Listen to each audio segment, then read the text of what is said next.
Многу повеќе почнуваат да се споредуваат.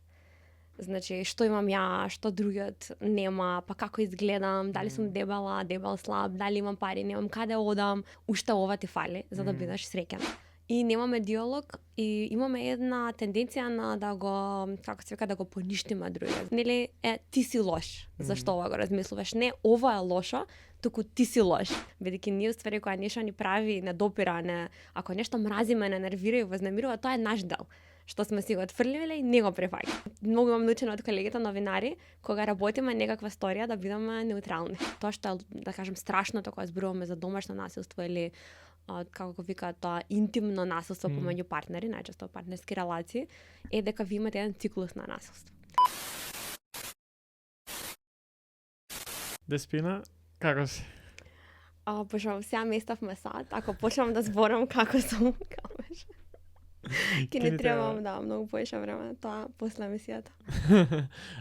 Кажи ми, ајде, ќе збориме за теми кои што мислам и до сега и не сме ги покриле на како се, или не во тој обем, ама пред да почнеме, кај за секој гостин, така и за тебе, што е за тебе ментално здравје? Да живееш во Македонија и да бидеш среќен. Да. Да, или на Балканот, да речеме. И да останеш нормален и да бидеш, да се држиш до своите принципи, морални. Да. Интересно ми што твојот бекграунд е малце по... Имаш неколку различни улоги, тоа се смеевме пред да почнеме со... Мислам, кога се договаравме, која Деспина сега со која ќе зборувам. Значи, ти работиш као медија монитор. Што е тоа? И кажи ми малце па и за твојата друга гешталт терапевт во едукација. Да. Кажи ми малце поеќе за твојот бекграунд, пред да почнеме да зборуваме за насилството, за колку тоа можеби е и нормализирано во денешно време, барем кај нас. Кажи ми малце поеќе за твојот бекграунд. Од каде идеш, што правиш, што значи тоа медија монитор, од каде идеш со на психолошко гешталт во тебе? Значи, јас инаку имам завршена дефектологија и долги години работев како дефектолог со деца. И после тоа, бидејќи ми доаѓа и возрастни, и многу често ми доаѓа родителите со нивните проблеми, почна да ми биде интересно што може да се направи со родителите и на менталната здравје, како може да им се помогне. Па така, во меѓувреме, решив да запишам гешталт едукација, за да може да работам повеќе со родители. Тоа ми беше првичната идеја. Бидејќи докашната работа не ми плаќаше тоа да можам да го правам. Ја најдов работата сосем случајно, бидејќи претходно имав работено на еден проект на мониторинг, и некој мониторинг обично има методологија и се мониторира било што, дали е некаков работен процес. И ја земав работата начелно за да си ги платам нели часовите по едукација, во меѓувреме работава толку многу ми се допадна и сега не знам, имам некаква идеја во еднината да работам психологија на медиуми. Инаку, медија мониторинг практично ги мониторирам медиумите, читам најразлични вести на социјални медиуми, различни профили, еве овој вие што го работите, и гледам какви се пораките во медиумите, односно што се објавува, на каков начин се објавува, дали го следи етичкиот новинарски кодекс, дали не. Да. Кажи ми, која е поврзаност од твојата работа, некој кој што можеме да кажеме е дел од новинарската струка на некој поразличен начин, а не новинар, како е поврзано тоа со менталното здравје? Па ние денеска и порано, ама денеска многу различно, социјалните медиуми тоа го наметна, ги добиваме информациите преку интернет и си ги формираме мислењата, начинот на живот и начинот и нашиот живот, односно ние како живееме исто имаме потреба нели со Инстаграм да го прикажеме на другите и практично јавниот живот ни се пресели. Ако порано било тоа, не знам, да одите во кино, да искачате, да се дружите на плоштад во парк, сега ние се на Инстаграм, значи нели ако не е на Инстаграм, кога ќе одиме негде на одмор, не се случило тоа ако не постираме. И така што почна практично јавниот живот се префрли онлайн и многу влијае. Мислам, има големо влијание на се што правиме, значи ставовите што ги добиваме, какви содржини следиме. Да, поготово мислам и тоа содржините кои ги следам ја дека студирав политички науки и сега цел живот сум следел што се случува, ме интересирало поготово некои поголеми геополитички настани, ама свати дека во последно време и затоа многу намалев, дека знаејќи се што се случува и како се случува и кои се позадините, се тоа што се последиците, јас сватив ствари дека моето ментално здравје иде надоле и морав да откажам, морам некако да се посветам нешто многу поразлично, бидејќи не може да се издржи тој процес и тој обем на вести кои што секојдневно не бомбардираат и начинот на кој што тие се пренесуваат. Вик ние сега имаме социјални медиуми кои што се брзо кликбейт наслови, сензационалистички пристап и ти не можеш да не ти направи да се чувствуваш лошо, неудобно, па што ќе се случи, па како ова ќе влија врз мене, е многу тешко да се стави стоп на седо тоа. Па она што го викаат, нели, добрите вести не се вести. Но и од друга страна, тоа е едниот начин на кој влија, а другиот начин е многу, барем со младите, или искуството кое што го имам со младите луѓе, е дека многу повеќе почнуваат да се споредуваат. Значи, што имам ја, што другиот нема, па како изгледам, дали сум дебел слаб, дали имам пари, немам каде одам, што правам, а многу од овие работи што ние ги гледаме всушност се нереални. И сите пораки што не стигнуваат, многу од нив не го представуваат реалниот живот. Да, и ние сме обработувале книгата, сега се преведи на македонски јазик, Анксиозната генерација од Джонатан Хајд, кај што он баш за ова збори, кај што поради новите технологии, социјални медиуми и развојот на истите и колку само тие денеска ни се дел од животот, не можеш без нив да живееш, или се чувствува дека не можеш без нив да живееш, стварате на генерација на млади луѓе кои што е анксиозно, тоа и се изразува различно, кај машките е изразено различно, кај девојчињата е изразено различно, и мислам дека е доста интересно да се увиди и да се видат кои след последици ги има од една наведум добра алатка. Мислам, социјалните медиуми не се кога се создадени, не се лоши ако успееш да ги користиш на правилен начин, ама и самиот начин на функционирање на истите, и ако земеме последните десетина години, колку само се менува пристапот на истите, тебе те доведува до тоа да некојаш и немаш избор, ти мораш да го користиш и мораш да играш по правилата кои се поставени од истите. Да, па ова е дел од нешто што и ние го работиме во мојата работа, кај што работам со медиуми, мониторинг или демократските процеси, дека се е добро, но начинот на кој се користи мора да внимаваме многу на етиката на користење на сите овие алатки што имаме. Од друга страна, нели, добиваме една огромна порака дека или нешто лошо ќе се случи и ева што све е лошо во светот и се случува, и од друга компаниите за рекламирање и онака пробуваат да продадат нешто, ствари цел време ти продаваат една порака, уште ова ти фали за да бидеш среќен, нели? Доби го ова, изгледај вака, отиди на овој одмор, нели, се е супер, ама нели не пиеме Апароло Италија. Старото, не си керката на комшивката. Се си добра, ама не си. Да, и на некој начин, знаеш, ги зимат овие проблеми кои што можеби секогаш биле изразени на некој начин, ама сега се 10x, буквално 10 пати повеќе, бидејќи насекаде се околу тебе. И ти гледаш сите што прават, уствари што тоа значи. Дали значи дека ако сега ти шеташ кај да е, не знам, на одмор си во Бали, тоа не значи дека супер ти е и животот ти е, се ти е наредено, ама ја тоа го гледам. Знаеш, а ја не сум во Бали, јас сум дома, не правам ништо и се мачам со обврските кои што денеската. Буквално чистам тоалет, сакаш. И тука е оној момент кој што нас ние денеска многу тешко да избегнеме. Ако порано, знаеш, не си знал другите што прават, знаеш само овие околу тебе со кои што имаш комуникација, многу полесно.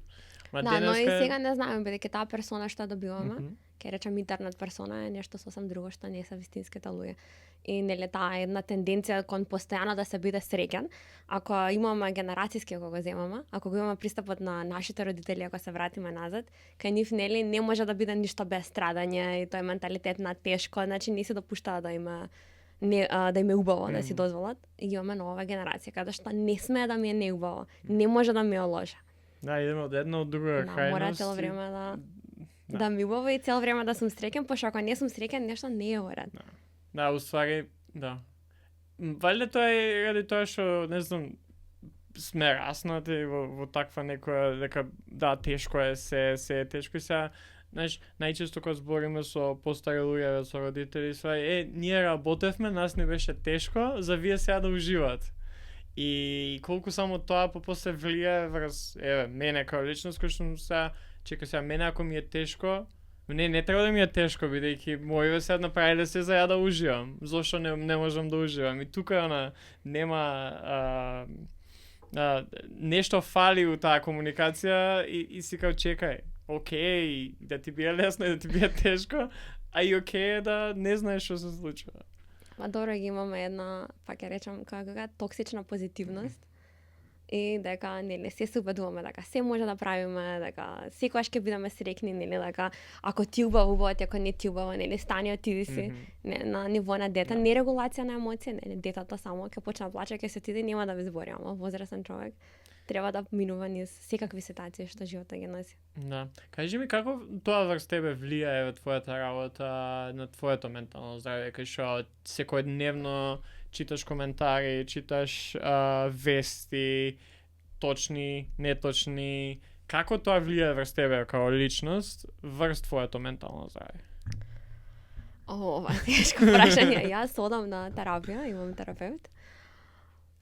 Влијае, знам многу често да зборувам за овие теми, да влезам повеќе во тоа, дури во личниот живот. Ми е некогаш тешко ми е да се исклучам. Например, не знам, во интимните односи, да си седам со пријатели и да почнам еднашка некоја тема, јас да влезам во статистика, значи да не бидам тука. Да почнеш да факт-чекнуваш. Да факт-чекирам што ми зборува паралелно. Да, ама не е вака, види се, или да се караме дома за ручак, затоа што имаме различни политички ставови. Да, тоа сега гледам, намалувам тоа, да не го правам и од друга страна да си работам јас на мојата поларизација. Односно да најдам начин да ги запознавам и тие што мислат различно од мене, да ги прифаќам многу повеќе. Сија работа на себе, каза, и да бидам повеќе во тука со луѓето во контакт, да не ги доживувам. Мислам, а и тоа е нешто што го прават социјалните медиуми во суштина. Као вадат дел од човекот, дел од таа персона и само тој дел го гледат. Исто и ние кои ги доживуваме луѓето, да не ги доживуваме само преку политичка определеност, политички став, туку многу повеќе се луѓето. Да, и некогаш е стварно тешко да се влезе во тие нијанси, бидејќи ние ако знаеме нешто за таа личност, поготово ако е нешто сега такво како што ово е од оваа политичка партија, или ово е ваков, конзервативен, или либерален, или ваков е, таков е, многу е тешко ти да, знаеш, првиот впечаток ти е нешто кое што го знаеш за таа личност и веднаш се меша во тебе и не му даваш вистинска шанса за да ја запознаеш личноста. И тоа го зборевме кога се видовме пред некоја недела да збориме за ова. Мене највеќе, например, ми помогна работа што една година помина во рурално место у Тексас, во средно. На 15 години ја бев у средна школа каде што со никој не можев да најдам да се согласам за било кое социјално прашање. Арно, ама, знаеш, кога размислував за целото тоа искуство и дур бев таму и после од кога се вратив, кога си правев рефлексија, бев као чека бе, ја да сум се родил во тоа мало место, ја исто као нив би размислувал. Ја истиве најверојатно идеи би ги имал, бидејќи таму сум растен, не знам поразлично и како можам сега јас да ги ставам на страна тие работи и да ја запознам личност. Бидејќи да, има работи за кои што не се окей и се опасни по општеството, по заедницата, по други луѓе. Не збориме за тоа, збориме за некои, не знам, видување на светот, збориме за нивни мислења, окей се, ние сега ја и ти да не се согласиме, ама многу е поважно како ние сега ќе имаме диалог. Ние после тоа може пак да си идеме на две спротивни страни, никогаш повеќе да не се видиме, ама барем тие саат-два што сме ги имале, да бидат убави, да се разбереме, може ти ќе научиш нешто од мене, ја од тебе, ама ти викам, ја да не сум бил у таа ситуација, стае на таа возраст, поготово 15 години, ја не верувам дека би бил толку отворен за други луѓе, за разговор со други луѓе, отколку сум сега. И тоа мислам е многу важно да, знаеш, да можеш да ги тргнеш сите предрасуди, да кажеме, на страна и да стапиш во диалог со друга личност со која што не се согласуваш. Тоа ни фали кај нас, барам. Еве, според мене. Кај нас, тоа секогда фали, тоа е еден, да речем, нов начин, една поларизација, ќе речем, пак медиумите многу го донесоа, да, мислам и социјалните медиуми, кога ние запознаваме некој, одиме директно со ставовите што ги гледаме на профилот на кој да е тој човек. И немаме диалог и имаме една тенденција на да го, како се вика, да го поништиме другиот. Значи веќе ние не зборуваме дали ова ти што го зборуваш е издржано или не, дали имаме некакви, пак од мојава факти или не, дали има некакви, еве не мора да се докази како тоа функционира во реалноста, туку нели ти си лош. Зашто ова го размислуваш? Не ова е лошо, туку ти си лош или ти си глуп, ти не разбираш. Значи кога одиме директно и тоа ќе имаме нели другата страна не постои. Нема се затвара и ти сега ако некој го напаѓаш и ја напаѓаш неговата личност, е многу поразлично ако кажеш не, ја не се согласувам со твоето мислење.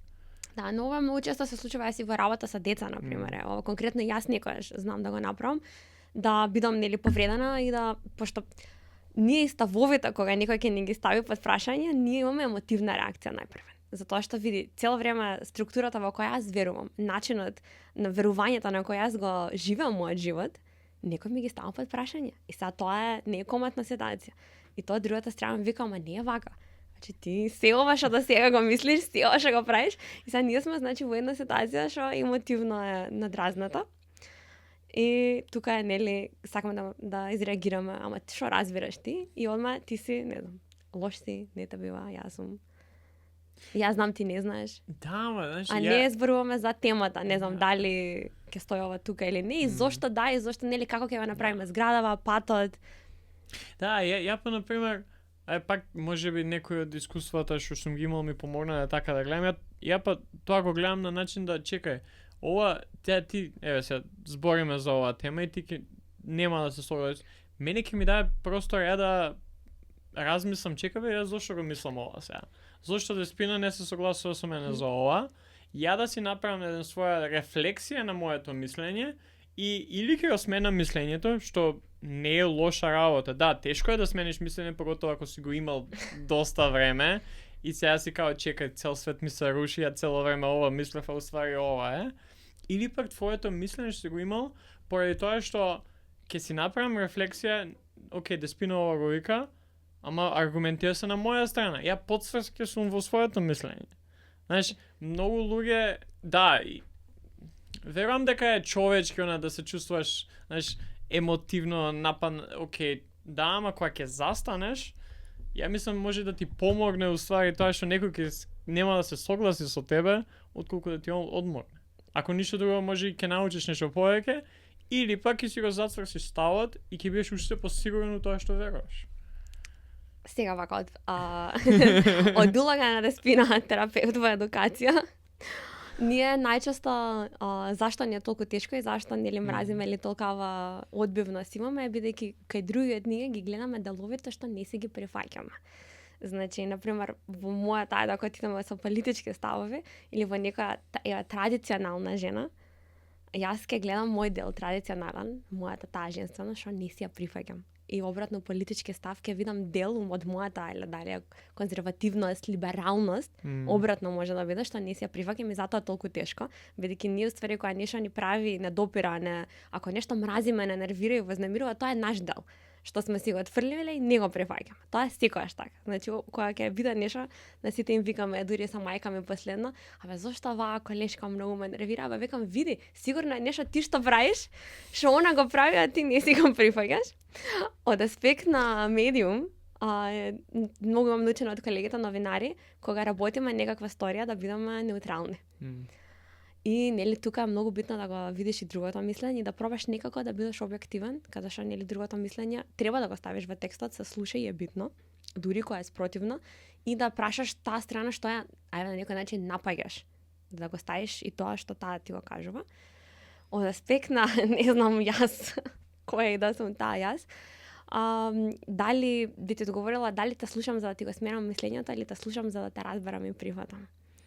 Да, тоа, зошто ти го правам маутот? Тоа е, мислам на тоа се сведува се. Која ми е, знаеш, ја нечесто се фаќам така кај што јас ја те слушам, ама во глава веќе размислувам како да ти одговорам. И тоа, знаеш, окей, верувам дека сите така функционираме, бидејќи поготово група тоа најтешко е, знаеш, ако од тебе се очекува да имаш реплика, нормално размислуваш што би вратил, ама која е целта на таа твоја реплика? Така? Или што ако не ти вратам? Тоа е едно нешто што го заборавивме да правиме. Што ако си седам и само си поставам, мислам сме во контакт со присуствот. Што ако не знам? Океј да не знам, океј да не знам што да вратам моментално, така што. Тешко е. Пошто ја има она awkward silence, така? И никој не знае што да многу е. И тоа исто е дел од социјалните медиуми, новиот начин на живот, не знам да бидам сама. Бидејќи постојано и кога сум сам, имам еден цел свет таму што ми кажува нешто. Има многу вистина у тоа, бидејќи, знаеш, и бидејќи ни е неудобно, правиме работи и кажуваме работи што можеби после тоа чека бе зошто кажав ова, знаеш, ама бидејќи е она неудобно, awkward, не знам. Ке кажеш нешто, за да се каже нешто и си као чекај, зошто? Зошто се вака? Ама ми се свига тоа што кажа моментот и тоа сум го размислувам и убаво што спомна идејата дека, знаеш, кај другите најчесто ни сметаат работи што ги гледаме кај нас, или што не сакаме да си ги признаеме дека ние сме такви. И да, тоа сега ќе ме замисли цел разговор. И ќе си направам на себе рефлексија, себе рефлексија кај што чекај, кога ја тоа сум го правил и дали уште го правам. Мене на состанок например ми се случува кога ќе почне некој да ме нервира, зашто многу збори и нешто сваќам, лела, јас кога зборам, јас сум секогаш ја да кажам ја. И кога го имам ја тоа кај мене, така што. Да. Кажи ми, еве, како додавме ствар до овој разговор беше што почнавме да збориме за насилство. И колку само насилството кај нас моментално, еве да земе, знам дека ситуацијата не е само лоша кај нас, општо секаде мислам дека овие трендови се во пораст, ама нормализација на насилството кај нас. Од кај ти мислам, која е мотивацијата твоја за да зборуваш на оваа тема и за да еве се ние имаме разговор на ова и што те поттекна да сакаш ова да се смени на некој начин? Прво затоа што дело тоа ми е лична тема. Тоа секогаш мислам дека се што правам во работа, прво ми доаѓа од мене, од тоа, не знам, начините на кој живам, како го поемам светот, што ми се случило. Друго дека имаме толкав голем пораст на насилство што многу го гледам јас низ медиумите. И со медиумскиот мониторинг и со тоа колку повеќе почна да се зборува за насилството и бидејќи јас мониторирам социјални медиуми и говор на омраза, ги видов и коментарите кои доаѓа со омраза кон жртвите на насилство и некако тоа ми беше главното нешто што ме поттикна. Бидејќи ние не само што нели имаме насилство, имаме пораст на насилство, туку имаме и една омраза и некои чудни коментари кон жртвите. Така што гледам дека воопшто не се зборува за тоа. Мислам, се зборува во смисла на ова и ова се случило, ама зошто се случило, како се случило, многу ретко зборуваме, како стигаме. И кои се последиците од тоа што се случило, веќе неретко се случува да, окей, секој чудо за 3 дена и ќе се случи нешто ќе има голема реакција, сите зборуваме за тоа, ќе помине недела, 2-3 месец дена, веќе забораваме дека истото се случило. И не научуваме ништо за да го превентираме да се случи пак. Мене ми се случи од многу одамна. На мој браточе жена дојде од Америка, ова може би пред 15 години и повеќе може да биде, и ми зборуваше како синот нејзен, девојката му е убила во школа. И јас бев mass shooting што ги викаат. Ја бев ја никогаш во животот такво нешто немав слушнато дека постои, немав ни видено ни искрено на филм. Тот ми беше наш човек жив што ти кажува, пред тебе вака се седи ми беше непоимливо. И кога бидејќи работам мониторинги на Западен Балкан на медиумите, кога се случува во Србија, тогаш ми стана некако јасно колку сите работи што некогаш ни биле далеку, не се блиску, не се тука. И може настани се случи. Да, и колку од овие работи, како насилството што постојано го живееме ние, колку многу е дел од нашата средина и колку не го знаеме, ева ова се случи со сите последни, да не речам, жртви што ги изгубивме. Да, во последната година дена поготово кај нас ако земеме од пожарот во Кочани па се до некои од последните работи кои што имаат случајно, не знаеш, јас сам себе се прашувам, чекај, дали нешто ќе научиме од ова? Дали нешто ќе научиме за ние да се поставиме како луѓе и поединци различно за да ги за да направиме се за ова да не се повтори? Зошто мислиш дека никогаш не научуваме или не научуваме, јас никогаш да не биде збор што ќе ама не учиме од тоа што се случува и не земаме некоја лекција која што ќе ни помогне да не се случи пак. Затоа што е многу тешко да се направи промена. Ако почнеме, почне кај себе, јас кај мене и сите, да пробаш, не знам, да правиш нешто обично, ѓуброто да го фрлаш, да не го оставиш 3 дена, а тоа го правам, и е многу тешко. А замисли си кога треба тоа да биде на ниво на колектив. Значи многу тешко се менува, ние имаме, да речем, млада држава, пак 30 години не е многу реално, ако зборуваме. Значи немаме ние, уште имаме еден систем кој што не знаеме што да правиме со него, очигледно. И викаш, жртвите, самата реакција кон и омразата на некој начин кон жртвите и на што се сведува тоа? Еве според тебе, некој кој што ја имаш таа среќа и привилегија да ги чита сите коментари кои што се по социјалните медиуми, на што мислиш дека се должи се до тоа? Ако имаш и тој, нели, аспект во тебе кај што можеш да искористиш твое професионално тоа, нели, гешталт, твојата едукација, зошто и како? А пак е тоа неприфаќање, што велам кај себе, односно мојот дел. Најтешко ние прифаќаме слабост.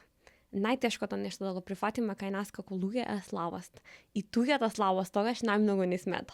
Значи кога видиме дека некој е слаб во смисла, ама не слабост како, например, некој ви бара пари на улица бездомника, тоа е еден друг момент се случува тука. Можам да бидам јас, ама тоа е толку далеко од мене, почека јас можам да му помогнам. Туку слабост која е многу блиска до нашата слабост, до она што сега го живееме.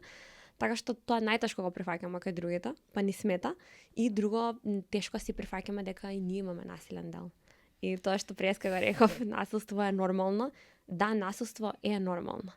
Ние сме насилни по природа, агресивни, да речам, да потребам збор животни, бидејќи сме животно. И начинот на кој ние го сме стигнале да бидеме овде, било преку насилство. Ние постојано правиме насилство, ние постојано правиме насилство на децава и не секое насилство е лошо. Насилството,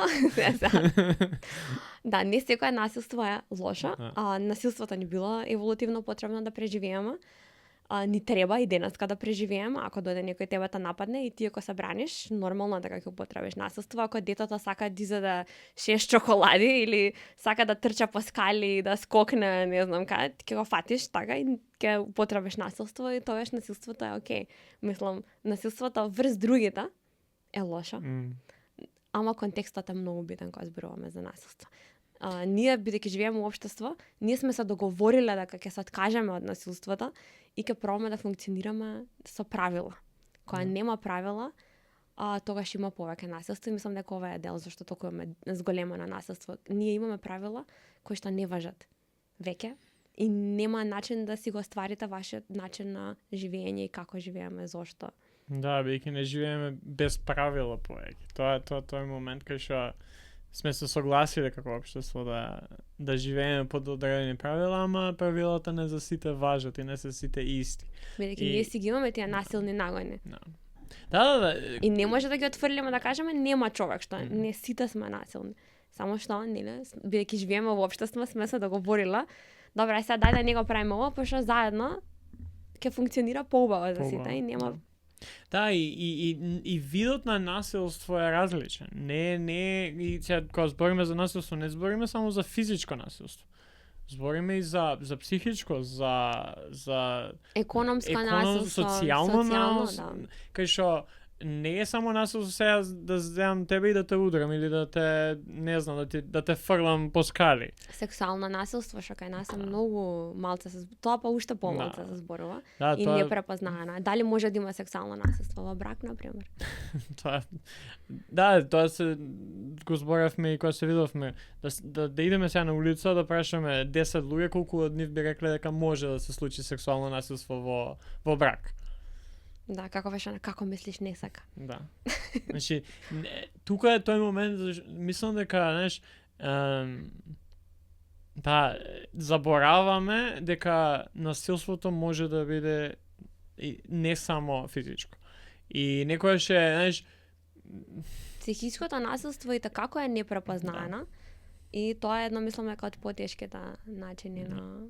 Да, и што сакав да кажам, физичкото насилство барем го гледаме. Барем се гледа, знаеш, некој ако те удри, ако остави белек, сега да, ти ќе можеш да кажеш, паднав ја по скали, ама ако паѓаш по скали, не знам, секој месец, не е тоа. А психичкото, менталното, сексуално, не може да ги видиме. И тука економското исто, традиционалните општества, ние имаме една цела генерација претходно жени кои што не работат воопшто. И сега вие ако немате како кај да живеете, како да си ги платите сметките, нормално да како станете во средина. Кога зборуваме за семејно насилство, зборуваме насилство врз деца, исто така. Така што е комплицирано. Интересно е,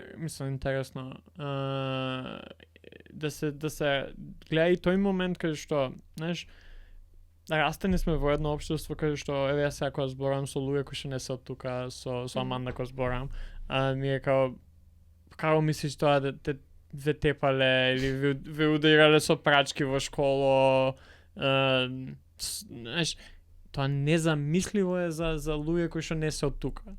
Ние, еве, можеби ние сме офатиле тој последен воста некоја и го имало уште, сега не знам дали го има. По школиве, пошто пак. Да, по школите нема. Дома, мислам дека има се уште. Ние сме растени така. А да не зборам за генерациите пред нас. И се ти тоа кога ти се нормализира и ти си сега усостојува да бидеш родител. Па мене така ми праја у школа и вам треба и ја ќе ви правам ако не ми праја. Мира мајка ме тепаша, татко ми сега ја тебе треба ти. Инаку многу имаше интересна дебата сега на социјалните медиуми за врсничкото насилство што се случи во Ѓорча во школава со девојчињава. И ми беа интересни, беа спротивставени ставови. Идејата дека вие нема да го тепате сопственото дете, не значи дека нема правила да му ставите. И не значи дека нема да го научите како треба да функционира. Значи не е изборот ќе го тепам и ќе го малтретирам, ќе извршам насилство или ќе го пуштам да прави што сака. No. Значи тоа не е.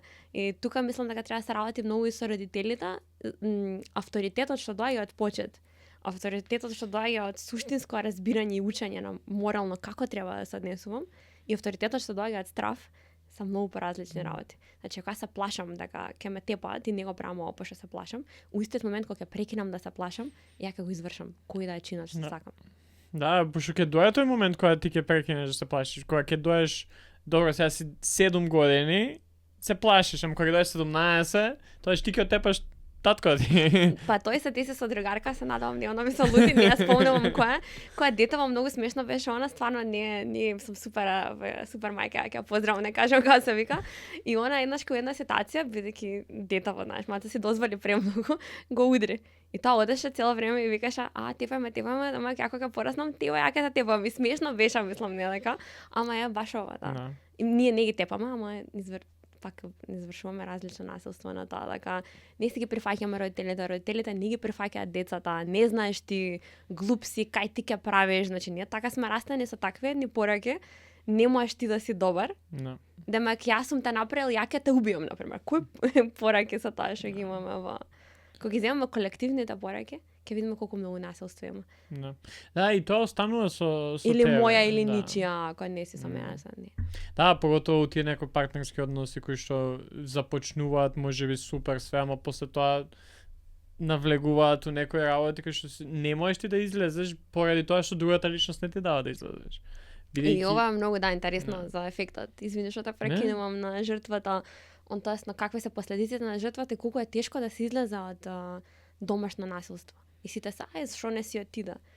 Ама да, не е тоа некој што има стан, работа, дури психолошки капацитет затоа што вие ако живеете во насилство и тоа трае со години, не зборуваме веќе за нормална и здрава личност. Да, и тоа е тој момент бидејќи, знаеш, има работи кои што многу е лесно, јас затоа секогаш сакам да кажам, ја би сакал, ако сум у таа ситуација да постапам поразлично. Ама никогаш гледам да не викам, ја би поставил вака. Бидејќи ние не знаеме како другата личност се чувствува, кои се тие ресурси кои што таа ги има, како, нели, тие економски ресурси и плюс како се чувствува како личност, знаеш, лесно е од надвор ние да гледаме, ја вака би постапил, вака треба да, знаеш, ама кога си внатре, кога ти се случува, многу е тешко тоа. Еве јас сега актуелно беше, сега не знам кога ќе искочи ова, валјда и поминало ова со кумата. Да. Цела ситуација, ама се замисли, ти си со деца се качуваш по водно и ти доаѓа точак. Дете со точак и човек да е со точак, без разлика. Мислам, детето е човек, ама знаеш, ти како ќе изреагираш у тој момент кога ти си со деца? Сабајле го правев мамата пред да додам за социјалните медиуми и тука има уште поголем проблем. Значи ние не постои дебата, туку се стана сатира и стана маркетинг. Значи ајде да го трнеме на страна која во право или не немаше дискусија. Не, уопште. Нешто што е најнормално во светот. Оваа патека ти е обележана за точаци, ова е за јас не идам, не сум човек што сака вежба многу. И прашував колеги и другари, сите добро имали патека што е обележана, ама на крајот денот немаше дебата, не излезе ни една служба да каже ова ви е за точаци, ова ви е за луѓе, толку е, мислам, нема... Да, на страна од тоа дали било убаво обележано, дали не било обележано, дали вака... Дај да збориме, ја коментариве ги читам, баш пред некој ден ја уопште не знам, валјда тоа ми е убаво сега во моментов да се изолирам од се што се случува во државата и надвор, да се посветам на неколку различни теми и убаво ми е, спорт ми е доволно, подкаст која снимаме ми е супер, збориме за одредени работи. И сега викам, ајде ќе изгледам видеото. И го гледам видеото, си стварам своје некоја мислење кој што стварно неважно е дали мислиме дека ово или оно е управо. И ги читам коментари и сум као, чекај бе. Што се случува овде? Ја да сум бил на точак, ќе видело дали ќе може така да ми зборува. Или по друга страна, ја би го натепал детето. Океј, чекај, застани. Дај ќе имаме диалог. Дали ово зошто, знаеш? Тоа и тука у канцеларија го зборавме кај што, знаеш, и самиот начин, ја не знам како би постапил таква ситуација. Мене еве ми се има десено погрешка, се качувам на водно и дали брзање, дали идам по велосипедска патека. Знаеш колку ми беше глупо да идам по велосипедска, пошто гледа сега точат идат, мене ми е глупо. Знаеш, и се враќаш назад и... Не мора водно да биде, нека биде и партизанска. Да. Мене ми се случило така и да ми кажа, бе, девојче, ти точак да не си, тука да почне да ми вика. А јас негде со мозокот сум, или имало паркирани коли, има коли што се паркирани на тротари, не може. И тука веќе немаме дискусија за, нели, дали ова треба и вака, зошто си тука? Туку дека ти нешто не ти е како што треба. И океј, знаеш, ја у таа ситуација, извини, се тргаш и си продолжуваш. Ама да, социјални медиуми ми сега даваат можност на тоа да се амплифицира и да биде као, окей, сега идеме едните против другите. Не, чекај, дај од ова да научиме нешто и да не после месец дена имаме ситуација кај што некој со точак не знам. И тука тоа немање дебата, немање разговор и дефокус у смисла јас пробувам да бранам или да нападнам нешто што си го препознавам кај себе. А не е тоа поентата на и не е поентата на маркетинг кој што повеќе што го искористија дури за не знам, кумата тука ја пере кола. Добро, супер. Не, тоа ми беше И утре кога ќе одиш на водно, не знам, ја не идам, ти ќе ми кажеш, сигурно ќе се случуваат вакви работи. Ама и се случува, знаеш, Да, затоа што нема да отиде никој од не знам кој го раководи како. И да каже тука е забрана, тука не е, пошто сегде имаш забрана за пешачи, забрана за сите си одат нормално. Да. Не, тоа е тој момент кај што мислам, знаеш, место ние да искористиме ситуација и да направиме нешто. Или ми требаат повеќе патеки за точаци, супер, ајде ќе направиме. Не, и самата идеја да збориме, чека, кога се случува? За викенд? Па се знаеш дека за викенд најчесто, знаеш, луѓето идат тоаш најчесто на водно, знаеш. А и пак без разлика да кој го прави кој не е. Да имаме диалог кај што нема да има препукување, нема се не да се расправаме. Ако требаат повеќе патеки на водно, тај земете, направете иницијатива. Ако треба, знаеш, да се обележи подобро, тај ќе земеме, ќе се организираме и ќе обележиме патеки, знаеш, тие што сме на водно, што се качуваме. Ова бара многу повеќе свесност и регулација на емоциите, и тоа е нешто што мислам традиционално кога зборувавме за насилство, сега пак ќе вратам на темата, бидејќи ова на никој начин беше насилство, бидејќи човекот беше критикуван дека нели насилен кон децата, е како нас од мали не научат да си ги регулираме емоциите, туку научат да си ги потиснеме. И тука ќе кажам и мажите и жените, различно е за мажите и жените. Или не знам, ако си женско, ти ќути си, женско си, немаш што ти да кажеш, немаш што ти да зборуваш. Са не знам, ако бил ако да речеме доминантно бил построг, таткото во фамилијата ќе биде, ама татко ти ќути, нема да видиме што ќе каже, нема ти што на татко ти му вратиш, или мајкава тука знае да биде со викање, со пак е насилство, на мајка ти можеш да ја кажеш, ама ако ја кажеш ќе почне да ти вика и се исто и за мажите, нели ти си машко, нема ти што да плачеш, како машко вака, ај се ти да мора, не сме ништо да се мора да издржуваш и тоаш исто со другарово исто го зборавме и ми вика, а што да спина да им викаме на деца вако, плачи си ти, машко си, супер. Маватов е дека тука не сваќаме дека ние после тоа машко, женско или кое да, конкретно пошто зборуваме за мажите сега, ќе треба да функционира во свет. И ќе дојде, не знам, на работа, менаџер, ќе дојде директор, кој што исто така ќе му се однесува, ќе дојде вози точак, исто така ќе му се однесува и ќе го прими тоа насилство или ќе биде уште понасилен. Веќе не може да си го регулира емоцијата, ќе има проблем во партнерски односи, ќе има исто дете, па ќе доведеме ние да имаме исто таков наследен и отсутен родител, каде што нели родител што нема чувства. Нема, тој момент не сваќаме дека мислам не е дека нема чувства, туку ги потиснува. Не може да ги не знае како да ги искаже тие чувства. И ние не сваќаме тоа не ми текнува се со кој зборав, дали беше на подкастот или не, небитно, ама тие работи ние што ќе ги научиме на мали години, многу тешко се менуваат. Многу тешко. Скоро па и да е, знаеш, треба работа за да се сменат тие. Ама ја ако се научам ја ако као дете научам што се како се искажуваат емоции, она boundaries, ако научам кои се границите и дека постојат граници и дека ако има граници ја преминам, има, не знам се, ако сум дете и моје ми кажале да не ставам рака на печка, а ја ставам, ја ќе научам после да не ја ставам. Ама мора да се научат тие работи на почеток, бидејќи после тоа е многу тешко. И после тоа, како што кажеш ти, не можеш ти да учиш некои основни работи кои што нас не треба за да функционираме и да бидеме една здрава, изградена личност, а во исто време имаме дете.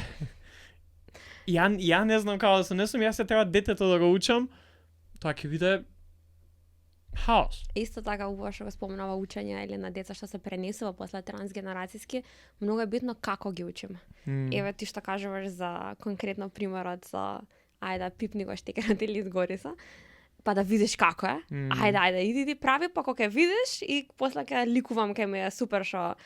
Или ќе научам видеове вака, топла е, ставија поблиску раката да видиш дека топла е. Начинот на кој ги учиме, дали ќе ги учиме преку насилство, бидејќи ние и преку насилство пак ги учиме.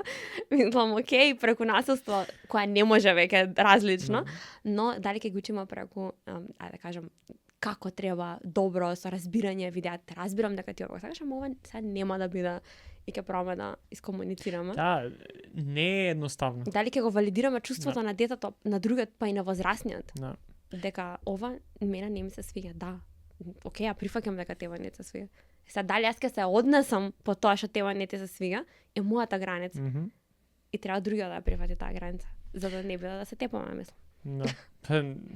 Мислам сега карикирам. Не, ма тоа е моментот и мислам дека многу често, знаеш, или е црно или бело. И нема простор за овие некои работи за да се бидат прифатени, за чекај, јас стварно го правам ова вака.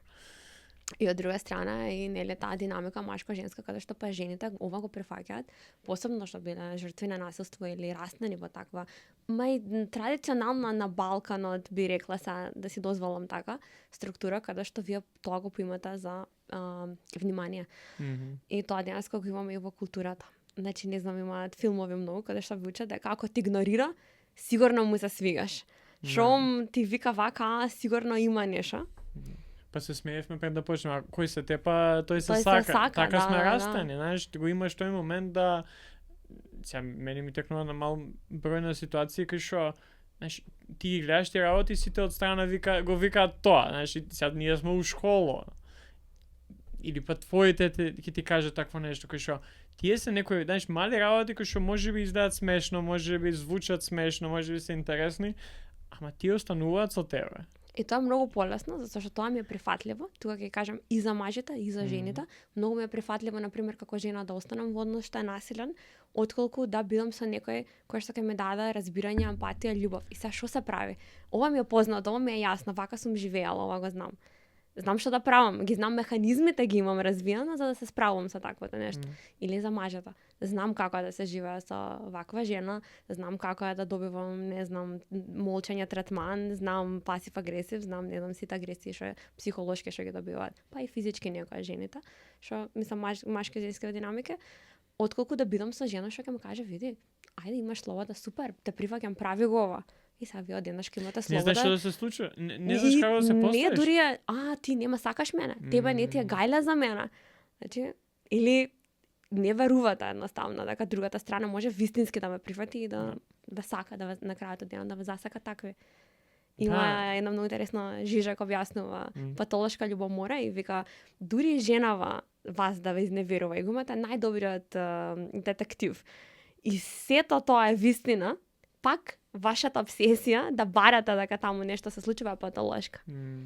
На крајот од денот дека колку да е некој добар со вас, ако вие тоа не го верувате, и ако вие не верувате дека некој нели вистински му е грижа, вие нема да го прифатите тоа.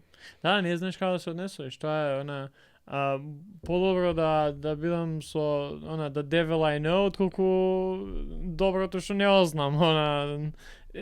Многу е полесно, бидејќи кој што каже ти ги имаш механизмите, си научен, знаеш како и некој одма ако ти се постави поразлично и кај тебе се уклучуваат ламбите кај што си кај чекај сега кај сум, што се дешава, дали ова е возможно, дали некој може вака да се однесува. Ама и како да вратам на тоа однесување, бидејќи тоа е тешко, мене ми се случило некогаш кога се однесат луѓето различно од што ја мислам, а јас сум навикната на некој, ајде да речем, понасилно. И јас сум сега лела, јас сега што кажав? Види, јас сум сега лошата, јас сум сега ева таа што се однесува несоодветно, бидејќи јас на ова не знам како да вратам, мислам ја моите механизми, ама тоа е раст. Така се расте кога ќе нели најдеме различен начин на однесување од тоа што ние природно да го правиме. Да. И мислам се менуваат во однос само се менуваат нашите согледувања, мислење, искуства. Да. Односно кога некој друг ќе ни даде различен однос на оно што сме навикнати. И тоа е многу убаво. Има и тоа е суштината, ние не сме создадени да бидеме сами. Ние сме создадени да живееме во заедница со луѓе кои што ќе ни помогнат ние да станеме некоја најдобра верзија од тоа што можеме да бидеме. Ако таква нека постои. Ако има, знаеш, мислам дека и самото тоа и да бидеш у погрешна заедница, тоа може само да ти помогне да излезеш од тоа и да видиш, чека бе, ја не сакам такво. Не сакам да бидам со такви луѓе, со таква личност, не сакам да делам живот со некој кој што вака ќе ми прави и ќе бараш некои луѓе кои што тоа ќе го прават на некој поразличен начин кој што тебе ти е убав. Овде станува пак зборуваш ти за некој што е свесен. Кога зборуваме ќе те вратам пак на насилството. Тоа што ми е битно да кажам кога тема на насилство е дека има нешто што се вика циклус на насилство. И од кога си има поставено домашното насилство како и диагноза дека постои како такво. Ако некој еднашка ви направи некаков агресивен чин и вие си отидете, тука веќе да кажем нема домашно насилство, е насилство, да, пак е во контекст на домата или но тоа што да кажем страшното кога зборуваме за домашно насилство или како го викаат тоа интимно насилство помеѓу партнери, најчесто партнерски релации, е дека ви имате еден циклус на насилство. Каде што е многу тешко и може да трае со месеци едната фаза, за да вие сватите дека тоа е насилство, да го препознаете како насилство и бидејќи се повторува и начинот на кој се повторува, прави жртвата да остане во таквата насилна околина и тој што е агресорот да не може да си, да речам, да си помогне или да смени некаков. И тука е тој проблем зашто е толку многу распространето домашното насилство и зашто е многу тешко да се смени тоа.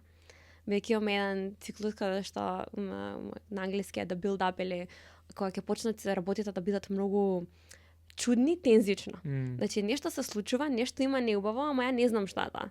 И така почнеме, тоа може да трае. Тука веќе жртвата, морам да кажам, најчесто се жени. Статистиката е текако полоша во однос на мажите за тоа колку повеќе мажите извршуваат домашно насилство. Дел има истина, ќе го зборуваме после таа стигмата, кога мажите пак се соочуваат со домашно насилство, колку пак е нив проблематично. Ама циклусот е исти. Небитно дали е маж или жена. Значи, кога нели нешто е лошо, не знам што се случува тука, и другата страна, жртвата почнува да бара, ама сега што се случи? Сега да не направив нешто. Значи, таа психолошки почнува и почнува да нуди работи. Ај сега ова, ај сега она, да на крајот тоа стигне до вистински да се деси насилството. Откако ќе се деси фазата во која што вистински ќе се деси некакво насилно дејство, после тоа ви имате како се таа фаза на меден месец. А се извини, не требаше, никад нема да се повтори. Станува агресорот баш онака најдобар на свет. И ви почнувате да верувате дека вистински тоа се сменило и дека нема вистински да се повтори. Дур, нели, не се повтори пак почнува нешто да не е уредо и тоа е постојан циклус кој се случува и многу е тешко да се препознае да се излезе, бидејќи некои од овие фази може да траат со месеци. Да, и мислам дека и тешкото е бидејќи имало причина зошто се со таа личност на самиот почеток. Така го имаш тоа чувство да на љубов, на си била среќна или си бил среќен на почеток, све било убаво. Има причина зашто ти можеби ја сакаш таа личност.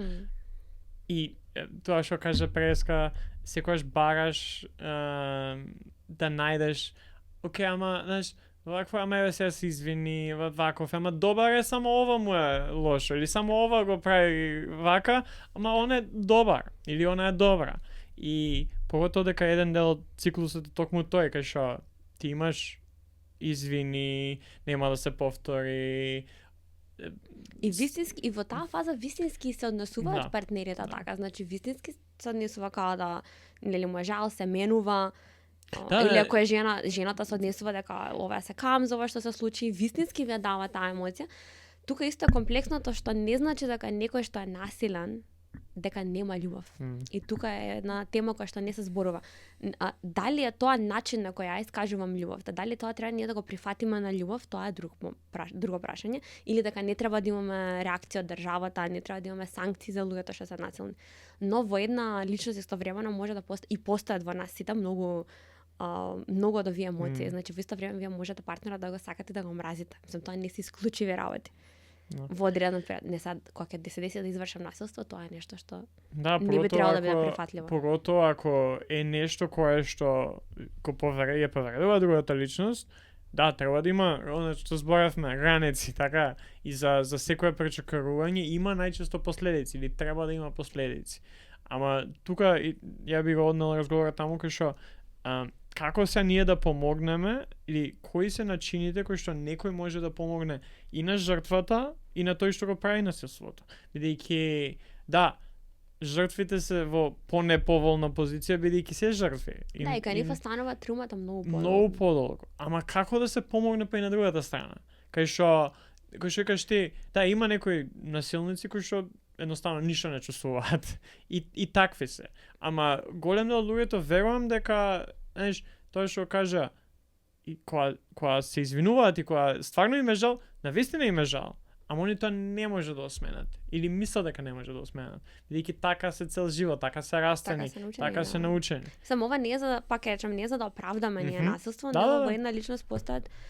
Да, ова ти што кажа на тие што не може да ме помогнеме, или сега ние бидејќи се расфрламе, често знаеме и од медиумите сега со диагнози, со титули. Затоа не сакам да искористам зборот. Да, не користиме нешто што е баш онака по дефиниција на психологија психопат или нешто што те не лечиме психопат. Не може да лечиме човек што си ги стварува своите потреби така како што му е потребата. Ние треба да се пазиме од него. Така и тоа најчесто се луѓе што не се по институција, кога зборуваме за луѓе со не знам некакви нарцисоидни делови на карактер, пак ја кажам не да не се расфрламе со диагнози, луѓе што се насилни повеќе од другите бидејќи има такви тенденции што се растени така или по природно има да бидат. И зборуваме за некој што не може да се контролира својата агресија и на крајот не завршува во насилство. Тука треба да работиме со тие луѓето како многу.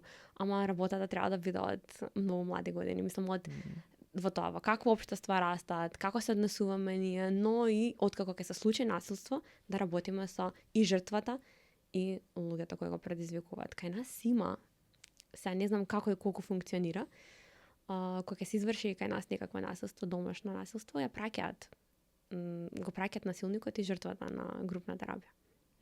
Да, ама кај нас како функционира не сум сигурна, но има обиди. Да. И понекогаш доколку такво нешто се случи помеѓу партнерива, нели може да се отидат и двата партнери да побрати терапија, да не ескалира тоа. Многу е битно да се препознае првиот момент дека ние почнуваме да имаме насилен однос и тука нешто види не е окей.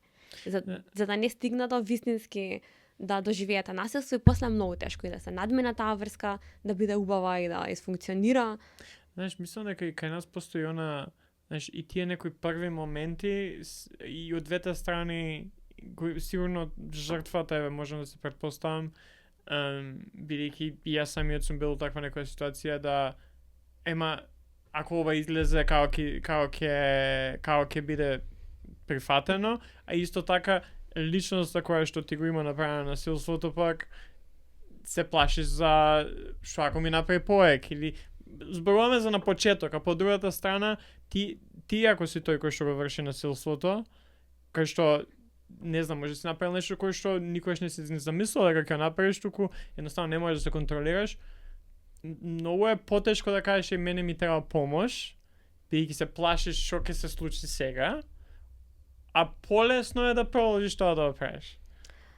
Првиот и еден од да речем најсилните емоции или зошто жртвата не пријавува е срам.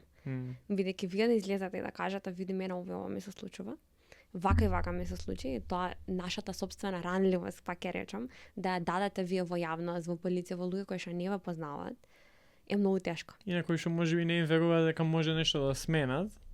И од друга страна стравот дека ако пријавам насилникот, ќе доживам уште поголемо насилство, бидејќи нема кој да ме заштити, кој да застане. И ова се тие работи зошто жртвите не пријавуваат, зошто толку многу малку и тие што се храбруваат да пријавуваат многу често и се враќаат.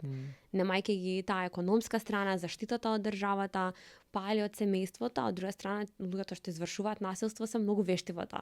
Нели да ви направат да се чувствувате засрамено, дека нели ти си крива зашто вака се случува, ти мене ме направи вака, јас со никој не сум така, ама еве само ти.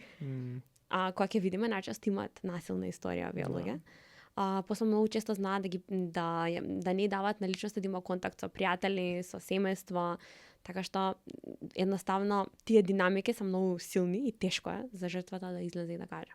Кои се некои од тие кои збориме за ова? Бидејќи јас имам пријателки, секогаш гледам да користам лични примери и се дружам со многу, да речам, жени и мажи кои што имаат искуство со насилство. Ќе кажам и мажи, жени пак и фала им што споделуваат со мене, со моите пријатели, но дури ми се случувало и многу блиски другарки кои што имаат доживеано вакво нешто да го споделат многу покасно.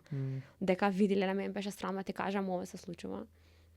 Дури меѓу блиски луѓе многу е нели тој срам дека вие имате доживеано вакво. И во семејството на пример многу често и касно да знаме дека во трансгенерацијски во семејството имало такви насилни. Некои видови на насилство. Кои се некои кога збориме конкретно и веќе сад време се гледам на вагото. Да прекинаме добро. Не, кои се некои нешто и конкретно ако некој сака да дознае, кои се некои од првите знаци дека она што ако збориме за партнерски односи или за односи во семе, за било што, кои се некои од првите знаци кои што некој може да ги увиди да види дека чека ова може да води кон насилство? Најчесто е тоа нели страв и употреба на прекуверна сила, ама не страв во смисла, еве ова сакал кратко да го објаснам. Ние во односите секогаш влегуваме помеѓу луѓето, помеѓу сите што ги правиме со страв и надеж. Надеж дека страв дека ти ќе ме повредиш и надеж дека тоа нема да се случи. И тие екзистираат паралелно во нас и паралелно се одвиваат и со години во ситуациите и нели стануваме подкомотни кога ќе видиме дека нема личноста. Ова повредава може да биде емотивна, одиме со наши претходни искуства, трауматски некои од нив и секогаш, значи буквално сите така влагаме со страв и надеж паралелно. Но стравот дека некој ќе ме повреди, стравот во партнерски релации дека ако ја го направам ова ќе ти изгубам тебе. Стравот моментално е сега ја дека ако те навредам тебе или нешто ти кажам ти нема веќе му ова да ми правиш, е здраво да го имаме. Здраво е да се плашиме од ризични ситуации. Еве и вака, но стравот дека ако ова го кажам, нема да бидам прифатена. Ако вака се однесам, дека другиот мене ќе ме нападне, дека ќе ми каже, ќе почне да ме навредува, дека ќе сето што сум јас и дали па ќе речем била маж и жена, нема да ни биде прифатено, ќе биде наидено на осуда, на навреда, постојано чувство на ниска вредност во партнерска релација, кога сте со партнерот или со партнерката. Тоа се првите знаци дека нешто тука не е окей. Дека според на другата страна од мене има некоја личност што има тенденција да биде насилна. Кавги премногу чести, пак ќе речам со навреди, не со дискусија, постојано обвинување, ја не сум ваков или не сум ваква, ама само со тебе сум. Да, има начин као забранување да оди со пријатели, многу има. Значи бидејќи се толку различни фазите или имање секс секогаш кога мене ќе ми текне, неприфаќање на не, еве сексуалното насилство, дека не сакам да го правам тоа. Тоа е исто многу интересно и кога зборувавме за мажите. Дали зошто мажите сакаат да жените не сум или ако е машко мора сака. Идеја дека ако си машко мора секогаш, ако си женско исто мора секогаш. Или ќе го користиш тоа за да покажеш дека си лут или дека за незадоволство. Ама тотално од да не отидеме во сексуалноста, можеби друг пат некаш за оваа тема, го користам нештото за да покажам незадоволство, ама не што самата сексуалност треба да представува. Така што најразлични се, не знам, ако живеете заедно не доминантно ги плаќа сметките или има поголема економска моќ да ви забранува. Ево ова сега нема да ти го дадам. Ама ќе ти дадам ако ова го направиш, тоа што го правиме исто со децата, условување, уцена емотивна, ќе се убијам. Имаше таква кога оставиш, ќе се убијам, не можам без тебе. Може да бидат и позитивни. Ти ако не си ми, ја што ќе правам, ама ние не го сваќаме тоа дека тогаш ве става во една ситуација да вие бидете одговорни за другата личност. Се што личи дека треба да чувате дете, првично е потенцијално за да биде насилен односот и не ова смешно зашто мажите и жените се деца или не, туку дете во смисла непрезимање на одговорност од другата страна. Инаку да, може да се јават емоции најразлични во партнерски релации. И некојаш да бидете мајка, и некојаш да бидете татко, и некојаш да бидете дете и родител, но тие се нормални. Но главното доживување дека ако јас сега тука пред мене имам некој што или некоја што мене што постојано треба ја да кажувам, да ја регулирам, да ми се дера па да смирувам. Не води кон еден огромен однос, дисбаланс на односите. Инаку првични се тие. Не знам каде одиш, со кого одиш. Тоа исто и жени ве мажи, ако зема Инстаграм да ве проверува со кој зборувате. Не, тие се некои, затоа сакам, знаеш, конкретни работи да кажеме за некој ако можеби се наоѓа од таква ситуација, а не е свесен или не е свесна И да пак ова може... е многу битно во контекст. Да. Да се Да. надоврзам да го објаснам.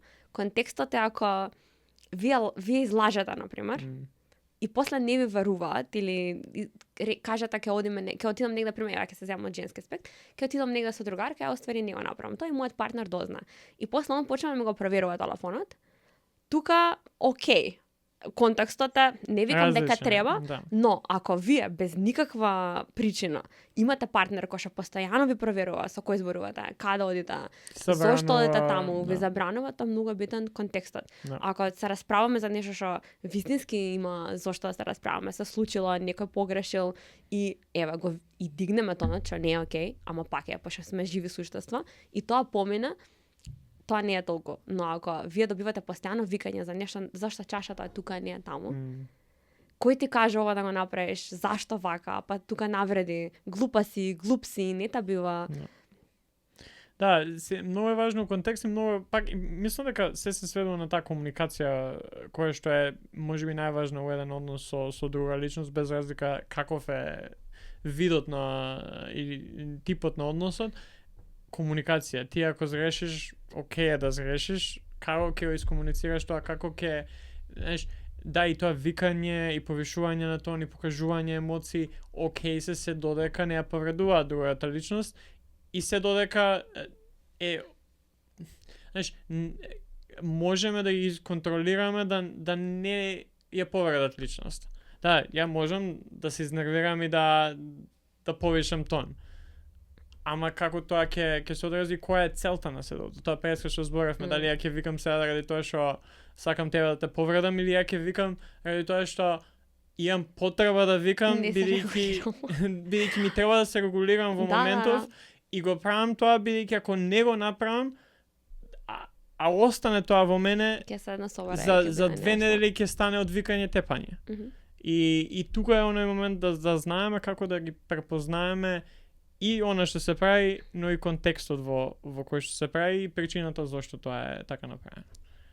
Целокупно земено, ако сте во некаков однос што постојано ве прави да се чувствувате дека не вредите, дека нешто не е во ред со вас, дека сте лоши, дека постојано правите нешто погрешно и ама тоа го добивате во смисла преку навреди, преку контрола и тогаш очигледно дека има и такава тенденција. Ова е за партнерски однос. Кога зборуваме за насилство што постојано не се случува, еве, него спомнавме дигиталното, сајбер насилството, насилство со што го доживуваме на улица со луѓе што не се знаат, каде што жртвата нели или малолетничко, врсничко насилство, тогаш многу се поразлични тие динамики, не се исти.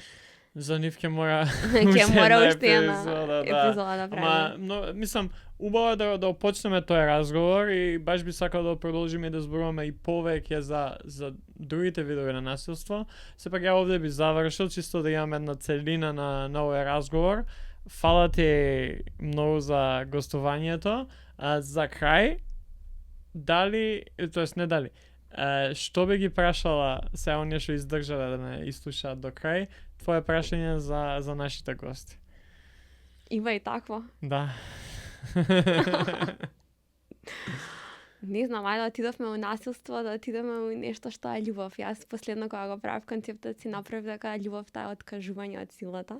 Па така кога ќе се запрашаат и кога ќе слушаат што е насилство, да се запрашаат исто и што е љубов за нив и како ја искажуваат.